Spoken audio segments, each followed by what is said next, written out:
Hi hello ನಮಸ್ಕಾರ. Shashi kitchen ವರ್ಲ್ಡ್ಗೆ ನಿಮ್ಮೆಲ್ಲರಿಗೂ ಸ್ವಾಗತ. ಹೇಗಿದ್ದೀರಾ ಎಲ್ಲರೂ ಚೆನ್ನಾಗಿದ್ದೀರಾ ಅಂತ ಅಂದ್ಕೊಂಡು ಇವತ್ತಿನ ರೆಸಿಪಿ ನಾನು ಸ್ಟಾರ್ಟ್ ಮಾಡ್ತಾ ಇದ್ದೀನಿ. ಇವತ್ತಿನ ರೆಸಿಪಿ ಏನಪ್ಪ ಅಂದರೆ ಹುರುಳಿಕಾಳು ಸಾರು. ತುಂಬಾ ಸಿಂಪಲ್ಲಾಗಿ ಹೇಗೆ ಮಾಡ್ಕೊಳ್ಳೋದು ಅಂತ ನಾನು ಈ ವಿಡಿಯೋ ಮುಖಾಂತರ ನಿಮ್ಮ ಹತ್ರ ಶೇರ್ ಮಾಡ್ಕೊತಾ ಇದ್ದೀನಿ. ಬನ್ನಿ ಹಾಗಾದರೆ ವಿಡಿಯೋ ನೋಡ್ಕೊಂಡು ಬರೋಣ. ಇವಾಗ ನಾನು ಮೊದಲಿಗೆ ಇಲ್ಲಿ ಹುರುಳಿಕಾಳನ್ನ ತೊಗೊಂಡಿದ್ದೀನಿ. ಇಲ್ಲಿ 1.5 ಕಪ್ಪಷ್ಟು ಹುರುಳಿಕಾಳು ತೊಗೊಂಡಿದ್ದೀನಿ. ನೀವು ಎಷ್ಟು ಕ್ವಾಂಟಿಟಿಲಿ ಮಾಡ್ಕೊತೀರೋ ಅಷ್ಟು ತೊಗೊಳ್ಳಿ. ಆದಷ್ಟು ಹುರುಳಿಕಾಳು ಸ್ವಲ್ಪ ಜಾಸ್ತಿನೇ ಇರಬೇಕು, ಗಟ್ಟಿ ಇದ್ರೇ ಚೆನ್ನಾಗಿರುತ್ತೆ. ಇದನ್ನು ನೀಟಾಗಿ ಗ್ಯಾಸ್ ಮೀಡಿಯಮ್ ಫ್ಲೇಮಲ್ಲಿ ಇಟ್ಕೊಂಡು ನೀಟಾಗಿ ಫ್ರೈ ಮಾಡ್ಕೋಬೇಕಾಗುತ್ತೆ, ಅಂದರೆ ಹುರ್ಕೋಬೇಕಾಗುತ್ತೆ. ನೋಡಿ ಕಲರ್ ಚೇಂಜ್ ಆಗಿದೆ, ಈ ಥರ ಆದರೆ ಸಾಕು. ಈ ಥರ ಕಲರ್ ಬರೋವರೆಗೂ ಹುರ್ಕೋಬೇಕಾಗುತ್ತೆ ನೀಟಾಗಿ. ಗ್ಯಾಸ್ ಮಾತ್ರ ಮೀಡಿಯಮ್ ಫ್ಲೇಮಲ್ಲೇ ಇಟ್ಕೊಳ್ಳಿ ಫ್ರೆಂಡ್ಸ್ ಹುರ್ಕೊಳ್ಳೋವಾಗ. ಇವಾಗ ನೋಡಿ ಹುರುಳಿಕಾಳು ಚೆನ್ನಾಗಿ ಫ್ರೈ ಆಗಿದೆ. ಗ್ಯಾಸ್ ಫ್ಲೇಮ್ನ ನಾನು ಆಫ್ ಮಾಡಿಕೊಂಡು ಇದನ್ನು ಕುಕ್ಕರ್ಗೆ ಟ್ರಾನ್ಸ್ಫರ್ ಮಾಡ್ಕೊತಾ ಇದ್ದೀನಿ. ನೋಡಿ ಇವಾಗ ಕುಕ್ಕರ್ಗೆ ಟ್ರಾನ್ಸ್ಫರ್ ಮಾಡ್ಕೊಂಡ ತಕ್ಷಣ ಇಲ್ಲಿ ನಾನು ಬಿಸಿ ನೀರನ್ನ ಯೂಸ್ ಮಾಡ್ತಾ ಇದ್ದೀನಿ. ಏನಾಗುತ್ತಂದರೆ ಹುರುಳಿಕಾಳು ತಣ್ಣಗಿದ್ದಾಗ ತಣ್ಣೀರನ್ನ ಯೂಸ್ ಮಾಡಿ, ನಾನು ಬಿಸಿ ಹುರುಳಿಕಾಳನ್ನ ಕುಕ್ಕರ್ಗೆ ಹಾಕ್ಕೊಂಡಿದ್ದೀನಲ್ಲ, ಹಾಗಾಗಿ ನಾನಿಲ್ಲಿ ಬಿಸಿನೀರನ್ನೇ ಯೂಸ್ ಮಾಡ್ತಾ ಇದ್ದೀನಿ. ಇವಾಗ ನೋಡಿ ಹುರುಳಿಕಾಳು ಮುಳುಗಿ ಮೇಲೆ 1 ಇಂಚಷ್ಟು ನೀರು ನಿಂತ್ಕೋಬೇಕು. ಸ್ವಲ್ಪ ನೀರು ಜಾಸ್ತಿ ಬೇಕು, ಯಾಕಂದರೆ ಹುರುಳಿಕಾಳು ಬೇಗ ಕುದಿಯಲ್ಲ. ವಿಸಿಲ್ ಸ್ವಲ್ಪ ಜಾಸ್ತಿ ಹೊಡೆಸ್ಕೋಬೇಕಾಗುತ್ತಲ್ಲ, ಹಾಗಾಗಿ ಸ್ವಲ್ಪ ನೀರು ಜಾಸ್ತಿನೇ ಬೇಕು. ಇವಾಗ ಕುಕ್ಕರ್ ಲಿಡ್ನ ಕ್ಲೋಸ್ ಮಾಡ್ಕೊಳ್ಳೋಣ.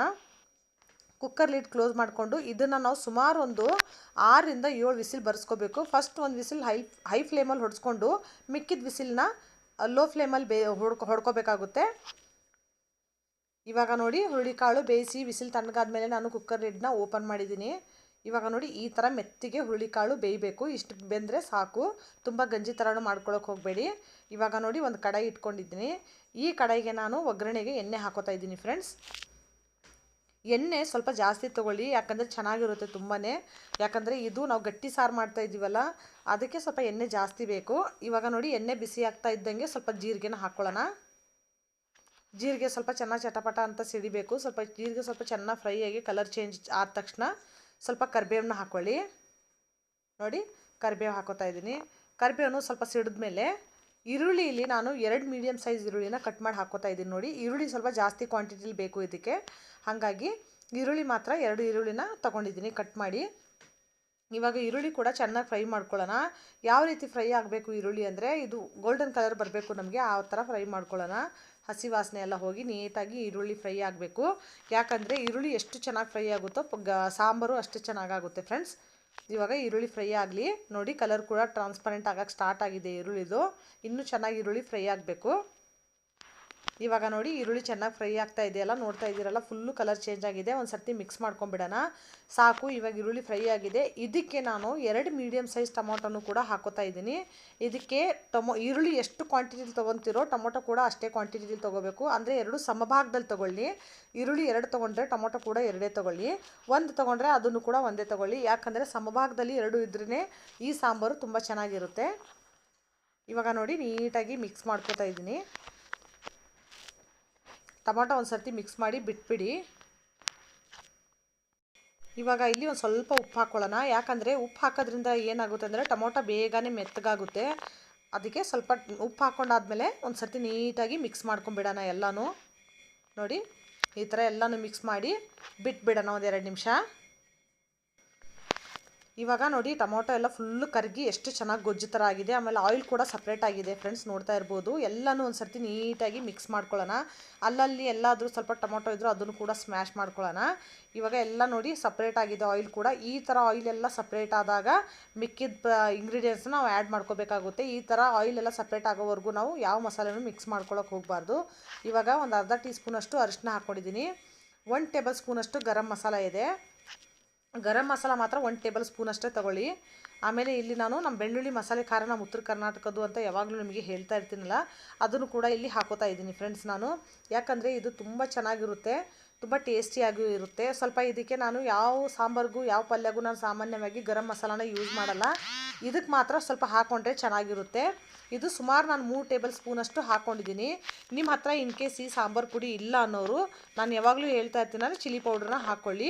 ಇವಾಗ ಇದನ್ನು ನೀಟಾಗಿ ಮಿಕ್ಸ್ ಮಾಡ್ಕೊಳ್ಳಿ. ಆಮೇಲೆ ಈ ಖಾರದ ಪುಡಿಲಿ ಸ್ವಲ್ಪ ಗಂಟೆಲ್ಲ ಇರುತ್ತೆ, ಅದನ್ನು ನೀಟಾಗಿ ಸ್ಮ್ಯಾಶ್ ಮಾಡಿ ಎಲ್ಲ ಮಸಾಲೆನೂ ಹೊಂದ್ಕೊಳ್ಳೋ ಥರ ಎಣ್ಣೆ ಜೊತೆ ಒಂದು ಸರ್ತಿ ಮಿಕ್ಸ್ ಮಾಡ್ಕೊಳ್ಳಿ. ಈ ಪ್ರೊಸೆಸ್ನ ಎಲ್ಲ ಗ್ಯಾಸ್ ಸಿಮ್ಮಲ್ಲೇ ಇಟ್ಕೊಂಡು ಮಾಡ್ಕೊಳ್ಳಿ. ಹೈ ಫ್ಲೇಮಲ್ಲಿ ಗ್ಯಾಸ್ನ ಇಡೋಕ್ಕೆ ಹೋಗಬೇಡಿ ಯಾವುದೇ ಕಾರಣಕ್ಕೂ. ಇಲ್ಲಾಂದರೆ ಏನಾಗುತ್ತಂದರೆ ಮಸಾಲೆ ಬೇಗ ಸೀದೋಗ್ಬಿಡುತ್ತೆ.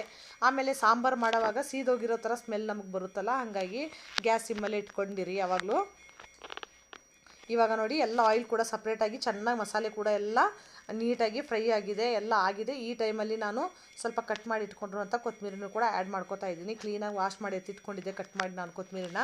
ಇದನ್ನು ಕೂಡ ಒಂದು ಸರ್ತಿ ನೀಟಾಗಿ ಮಿಕ್ಸ್ ಮಾಡ್ಕೊಳ್ಳಿ ಎಲ್ಲನೂ. ಯಾಕಂದರೆ ಅದು ಏನು ಮಾಯ್ಶ್ಚರ್ ಇರುತ್ತಲ್ಲ ಕೊತ್ತಂಬರಿಲಿ ಅದು ಕೂಡ ಡ್ರೈ ಆಗಲಿ. ಒಂದು ಸರ್ತಿ ನೀಟಾಗಿ ಮಿಕ್ಸ್ ಮಾಡ್ಕೊಳ್ಳಿ. ಮಿಕ್ಸ್ ಮಾಡ್ಕೊಂಡಾದಮೇಲೆ ನಾವು ಅದನ್ನು ಏನು ಹುರಿದಿಟ್ಕೊಂಡಿದ್ವಲ್ಲ ಅದು ಹುರುಳಿಕಾಳನ್ನ ಅದನ್ನು ಇದಕ್ಕೆ ಹಾಕೊಂಡ್ಬಿಡೋಣ ಡೈರೆಕ್ಟಾಗಿ ನಾವು. ಇವಾಗ ನೋಡಿ ಎಲ್ಲನೂ ಹಾಕ್ಕೊಂಡಿದ್ದಾಯಿತು. ಹುರುಳಿಕಾಳು ಬೇಯಿಸ್ಕೊಂಡಿರುವಂಥ ಹುರುಳಿಕಾಳನ್ನು ಹಾಕ್ಕೊಂಡಿದ್ದಾಯಿತು. ಇವಾಗ ನೀಟಾಗಿ ಒಂದು ಸರ್ತಿ ಮಿಕ್ಸ್ ಮಾಡ್ಕೊಂಬಿಡೋಣ.